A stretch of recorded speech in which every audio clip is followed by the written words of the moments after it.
Hi, welcome to my YouTube channel. Please subscribe and smash that like button.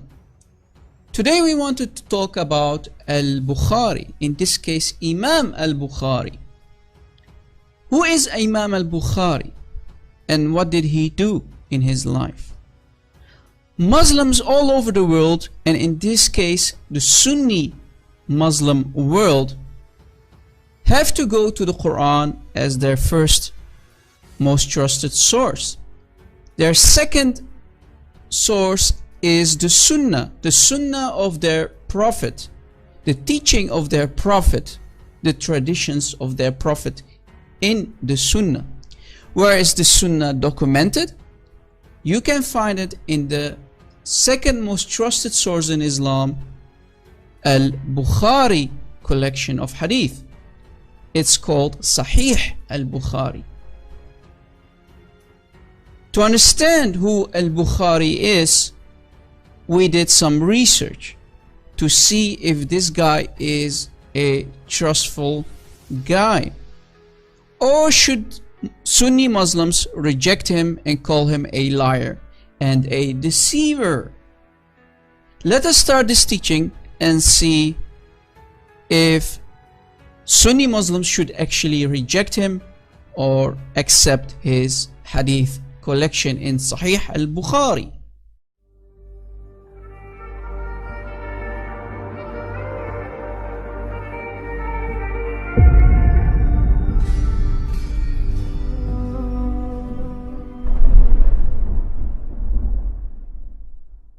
As we know, Muhammad became a prophet in the year 610 and he died at the age of 63 in the year 632. Now if we look closely, we see that Muhammad Al-Bukhari, Imam Al-Bukhari, he died in the year 870 AD. So that's more than 200 years that this guy, Imam Al-Bukhari, came after the death of Muhammad. More than 200 years. So this guy never spoke to Muhammad. He never seen Muhammad face to face. So how did this guy get the words of Muhammad? Well, what he did, he went from Bukhara, Uzbekistan, when he was born in 810 AD. He's not an Arab. He's a Persian Islamic scholar, right? He's not an Arab. So we have to do some math here. When did he learn Arabic to speak to all these people who gave him basically the hadith, right? Because he was collecting hadith. This guy is a collector of hadith. So he went through a lot of cities in the Middle East to collect the words of Muhammad, basically.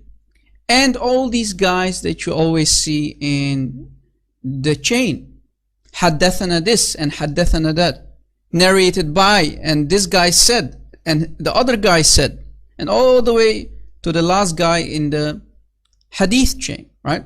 So this guy, when did he learn Arabic?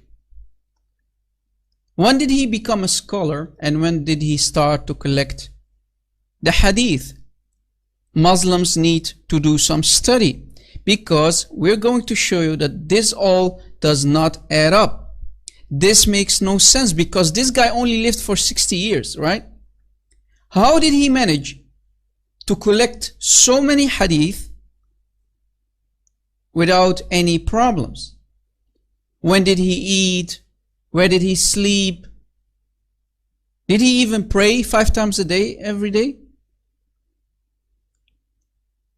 So basically this guy did nothing in his life but collecting hadith. Day in, day out. Day in, day out. Right? So this guy was basically nothing but a robot who was collecting hadith. And we're going to show you even more damaging stuff, because everything that was told about this guy during his lifetime is nothing but a lie and a deception. And we are going to prove that to you. Ibn al-Salih said, the number of hadith in the book of Imam Bukhari, the Sahih, is 7,275 hadith, including hadith occurring repeatedly. So hadith that is repeated constantly by Imam Bukhari. It has been said that this number, excluding repeated hadith, is 2,230. So basically from the 7,275, only 2,230 are hadith that is not repeated, right? So basically you have only 2,230 hadith. And this is in the series called Kutub al-Sitta by Imam al-Bukhari in his hadith collection. Let us continue. Ibn al-Salah said, again, the first to author al-Sahih was Bukhari, Abu Abdullah Muhammad ibn Ismail al-Jufi, followed by Abu al-Hussein Muslim ibn al-Hajjaj an-Naysaburi al-Qushayri, who was his student, sharing many of the same teachers. So what is said basically here is that Imam Muslim was the student of Imam al-Bukhari. This is why you have a collection called Sahih al-Bukhari and you have Sahih Muslim. These are the most authentic books after the Quran. Did you catch it? So Sahih Muslim and Sahih Bukhari are the most authentic books after the Quran. Al-Shafi'i said, the book of Bukhari is the more authentic of the two and more useful. So basically Imam Bukhari, his collection of hadith is the most trusted right after the Quran, right? You have also something called Hadith Qudsi, but that's off topic. But Imam al-Bukhari is basically the second more authentic hadith that is reported from the mouth of Muhammad himself, the Prophet of Islam. To show you the problems that we have found against this Imam al-Bukhari, I'm going to show you really devastating and damaging information that maybe is not known to many Muslims. And that's the following. It is said that Imam Bukhari collected about 600,000 hadith. Not 1,000, not 2,000, but 600,000 hadith. So this guy did nothing else but collect hadith. He didn't eat, he didn't sleep. He only collected hadith in his lifetime, of which some, around 7,000, as we showed you earlier, all have been classified as authentic. Collecting, writing, scrutinizing, classifying, deciding whether authentic or not by a committee, etc., is an enormous task. Besides, Imam Bukhari claims that he prayed 2 rak'ats of sunnat before recording any hadith. If it's assumed that the average time of a hadith to go through the full process of collecting, etc., is 1 day, he should have needed 600,000 days, which when divided by 365 is about 1644 years. So basically, let's say if Imam al-Bukhari collected one hadith, we will take for one hadith 1 day, because it takes a lot of time, right, to do what you have to do during a day. Because this guy was praying, he was eating, he was sleeping, you have to count all of that, right? So let's say, right, recording, classifying every hadith, it takes him 1 day, right?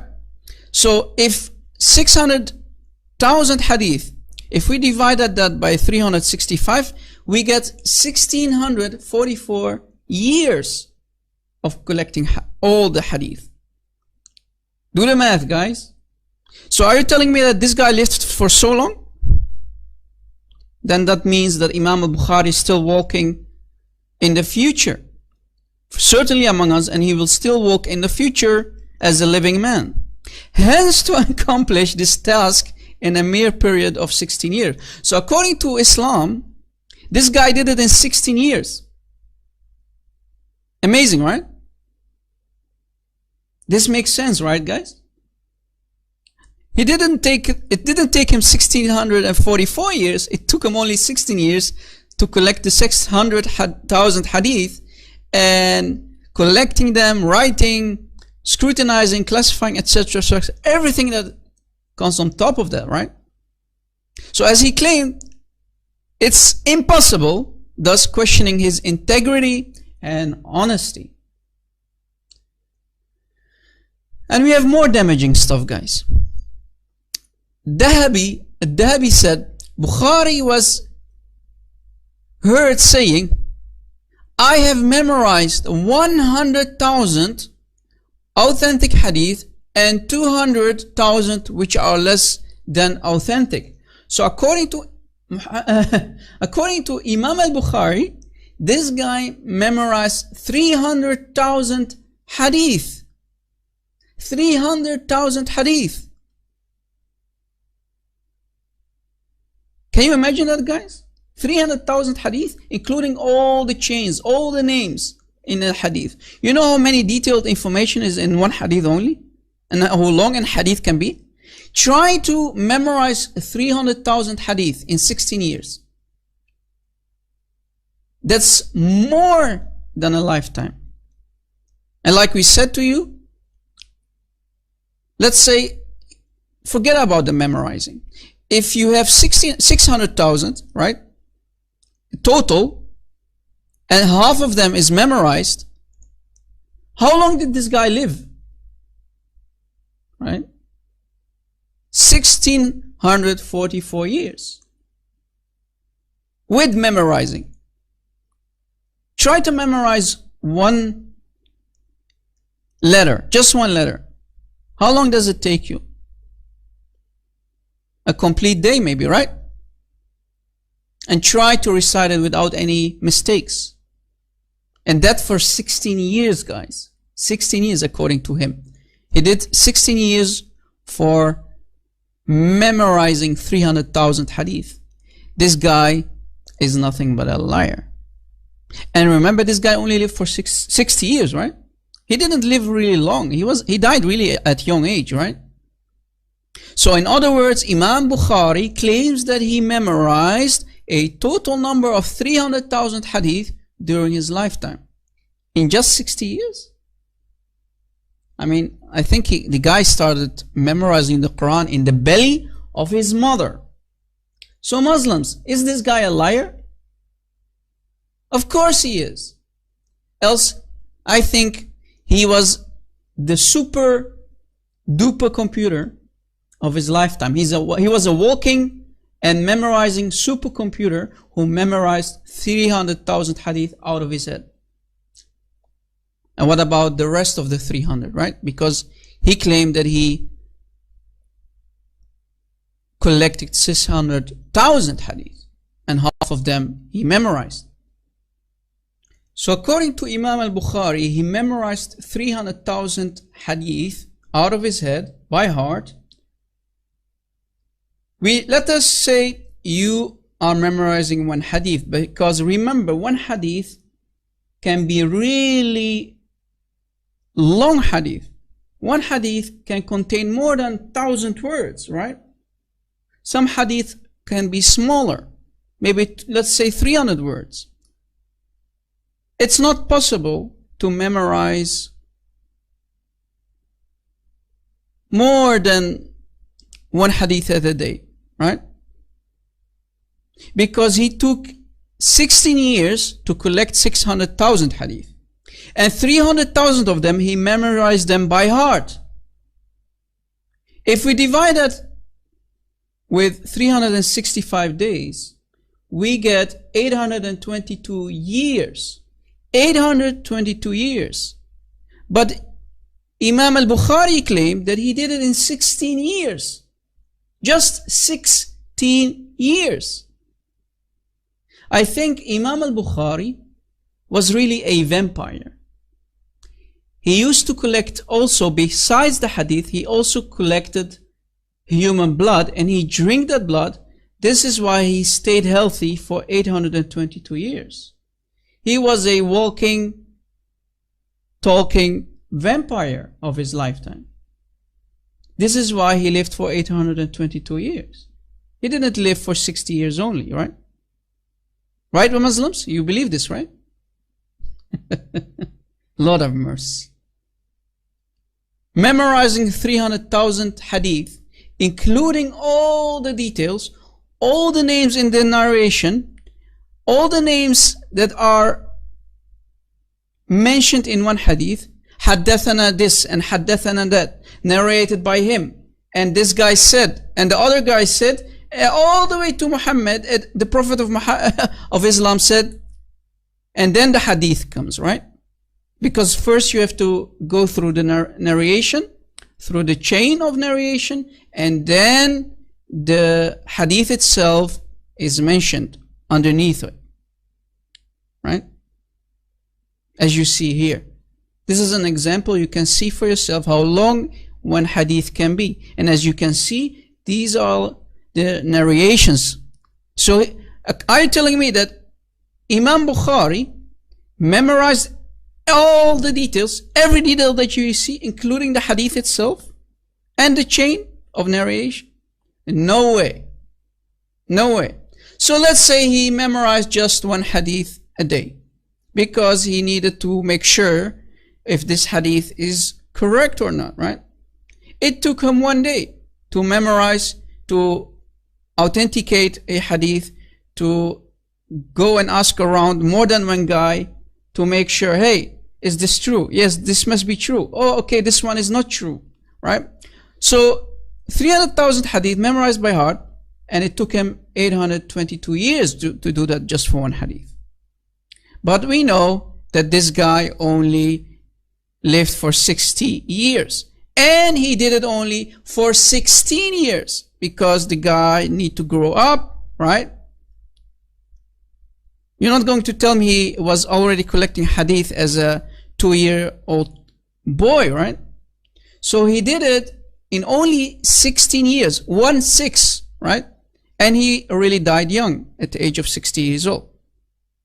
So this must not make sense. This is a lie. Imam al-Bukhari, guys, as you see, he was nothing but a liar and a deceiver. Or you're going to say he was a walking, talking vampire who lived for 822 years. Pick and choose, Muslims. Think about your own salvation, guys. You have to put trust in this guy, Imam al-Bukhari. Your salvation is on the line. Think about what you will do next as a Muslim if you watch this video. Are you really going to put your trust in this guy? Or are you going to choose to leave Islam? To the math. You know, try to memorize the PI number, and especially the numbers that come after the dot. Try to do that. Look how hard it is for you to memorize all these numbers. And there were a couple of guys who actually managed, who were really genius to memorize the numbers, right? And in 1981, an Indian man named Rajan Mahadevan, sorry for butchering your name, Mr. Rajan, accurately recited 31,811 digits of PI from memory. In 1989, Japan's Hideki Tomoori recited 40,000 digits without any problems. The current Guinness World Record is held by Lu Chao of China, who in 2005 recited 67,890 digits of PI. So these people are geniuses. They have basically a photographic memory, right, to memorize all these numbers. What about 600,000 hadiths, right? 600,000 hadith. collecting them and memorizing 300,000 out of his head. This guy should have been in the Guinness World Record 1200 years ago. Guys, so just memorizing numbers, you have to be a genius. What about 300,000 hadiths, including all the details, including all the names? This cannot be true. This is a lie. This guy was nothing but a liar and a deceiver, as you see. So Muslims, think twice in putting your salvation, your soul on the line for people like these deceivers and liars. So yes, he is a liar and a deceiver, like his fake prophet. Everything that he said is nothing but a lie and deception. This is why you have so many devastating and humiliating hadiths about Muhammad, that he could, in one night, he could go and have sex with all his wives in just one night. No normal, healthy man could do that. All these humiliating stories that we can find in Sahih al-Bukhari about the Prophet of Islam was nothing but a fabrication from this guy, inventing hadiths to make money, because we know Islam is a big business, and to be a sheikh and an imam, it's really a good business. And this is why still sheikhs in Islam in 2019 are deceiving those poor victims in Islam. Normal Muslims are nothing but victims of this satanic, deceptive, lying cult. Muslims wake up, leave this satanic cult, leave Islam, because it's nothing but a deception. Jesus is Lord. Join him, come back to Jesus, because only he can save you. If Islam is fake, then Christianity must be the truth, because we know Muhammad created Islam to attack Lord Jesus Christ. Come back to Jesus, folks. Jesus is Lord and Islam is false. Thank you for watching. Please share this video around on social media, and God bless.